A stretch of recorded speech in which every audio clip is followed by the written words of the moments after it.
We can talk now to the journalist and Middle East analyst, Nabila Ramdani, and she's joined me in the studio. Nabila, what do you think, first of all, about the way the aftermath of Colonel Gaddafi's death has played out, particularly the body now resting in a freezer? We don't know if there's going to be a post-mortem.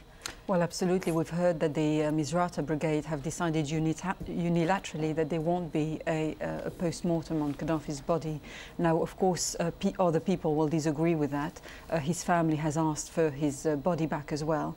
So it seems that even in his death, Gaddafi is, inspiring some discord amongst the Libyans. What about where he should be buried? Well, that's a crucial point, because let's not forget that there will still be in Libya Gaddafi loyalists. After 42 years of ruling, they won't disappear overnight. And I think the concern amongst Libyans is not to have a rallying point for his loyalists. So it will be very difficult to get everybody to agree on that. So a secret burial would be preferable? But it will be very hard to organise as well. What about what happened to him, the manner in which he was killed versus him being put on trial? What, at the end of the day, would have been better for the country? Well, ideally, even for someone like Gaddafi, who has an appalling track record for abuses of human rights and crimes against humanity, you still want people to go through justice and due process and the rule of law. I have to say, though, that inevitably he would have ended up that way because of the hatred against him. And the Libyans were desperate to have immediate closure. A trial would have meant that the matter would have dragged on, and he would also have involved members of the National Transitional Council who, let's not forget, were very much part of the old regime until very recently.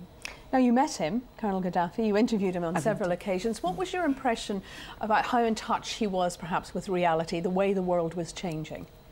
I think he was convinced that he was doing the right things for the Libyans, especially when it comes to the place of Libya in the world. His classic lines were about anti-Western, anti-West, anti-colonialism, anti-imperialism.